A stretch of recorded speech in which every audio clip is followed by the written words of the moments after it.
कि एक kitty party में पीते हुए बियर, अच्छा। एक सहेली ने दूसरी से कहा डियर, मैंने 2 शादियां रचाई पर दोनों में मुंह की खाई। समझ में नहीं आता कैसे बयान करूं अपने इमोशन को, मेरे पहले पतिदेव भगवान को प्यारे हो गए और दूसरे पड़ोसन को। समझ में नहीं आता कैसे बयान करूं अपने इमोशन को, मेरे पहले पतिदेव भगवान को प्यारे हो गए और दूसरे पड़ोसन को। आजकल उसी के साथ रहते हैं, मुझसे तलाक देने को कहते हैं, पर मैं अपने पतिदेव के ढंग जानती हूँ, उनके बदलते हुए रंग पहचानती हूँ। वो आदमी है पूरा गिरगिट, अरे तलाक का मतलब ही होता है नई शादी का परमिट। वो आदमी है पूरा गिरगिट, अरे तलाक का मतलब ही होता है नई शादी का परमिट। वैसे मुझे भी उनसे पीछा छुड़ाना है, क्योंकि अब मेरे साथ मिस्टर खुराना है, जिनसे मेरी दूसरी नजर का प्रेम है। दरअसल पहली नजर में तो पता ही नहीं चला कि वो एक करोड़पति बिजनेसमैन है। अब हम 2 दिल एक धड़कन हैं, लेकिन हमारी शादी में एक अड़चन है।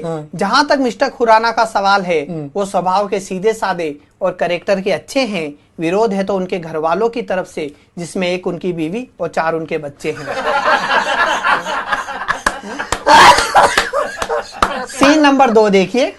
एक जगह खाते हुए पनीर पकोड़ा, एक सहेली ने दूसरी से कहा, क्यों मिसेज अरोड़ा, ये शादी के बाद पति और पत्नी में कौन सुख की नींद सोता है।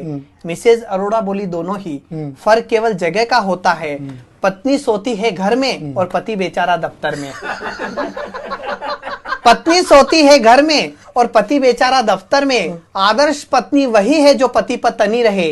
अपने पति को हमेशा डांटती रहो, थक जाओ तो रेडियो चला दो ताकि उसकी सुनने की आदत बनी रहे। वैसे सुना है तुम अपने पति को बहुत प्यार करती हो, अच्छा। और हर जन्म में उसे ही पाने की आस रखती हो, क्या ये अफवाह सही है। दूसरी बोली, और कोई चारा भी नहीं है। मैं चाहती हूँ हर जन्म में वही मेरे पति बनकर आए, ताकि इस जन्म में उसे सुधारने में लगी मेरी कड़ी मेहनत बेकार न जाए। अरे 16 सोमवार का पुण्य हुआ इकट्ठा, तब कहीं जाकर मिला ये उल्लू का पट्टा। अब ये सोच के ब्लड प्रेशर बढ़ जाता कि यदि मैं इतनी तपस्या नहीं करती तो इससे भी गया गुजरा पल्ले पड़ जाता। तो ये था पर्टिकुलर्स का एक रंग हास्य।